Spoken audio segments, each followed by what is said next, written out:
আমার তো অনেক বড় বড় মুরগি আছে, এই মুরগিগুলো পাহারা দেওয়ার জন্য তো একটা লোক লাগবো। তাই বন্ধুকে ফোন দিয়ে মুরগিগুলো পাহারা দিতে বললাম।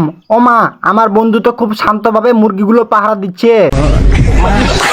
তখনই একটি শিয়াল পিছন থেকে চুপি চুপি এসে একটি মুরগি বাচ্চাকে নিয়ে চলে গেল।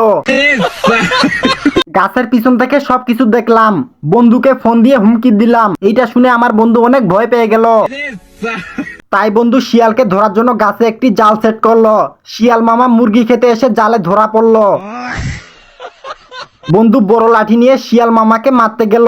এটা দেখে শিয়াল মামা অজ্ঞানের ভান করে ঘুমিয়ে পড়লো। বন্ধু ভাবলো শিয়াল মামা হয়তো জালে আটকে মারা গেছে। এটা দেখে বন্ধু জাল সরাতেই শিয়াল মামা দৌড়ে এখান থেকে পালিয়ে গেল। তুমি যদি শিয়ালের মতো নিজেকে চালাক মনে করো তাহলে এই ভিডিওতে লাইক করে সাবস্ক্রাইব করো। আর তুমি যদি মুরগি খেতে ভালোবাসো তাহলে এই ভিডিওতে লাইক করে কমেন্ট করো।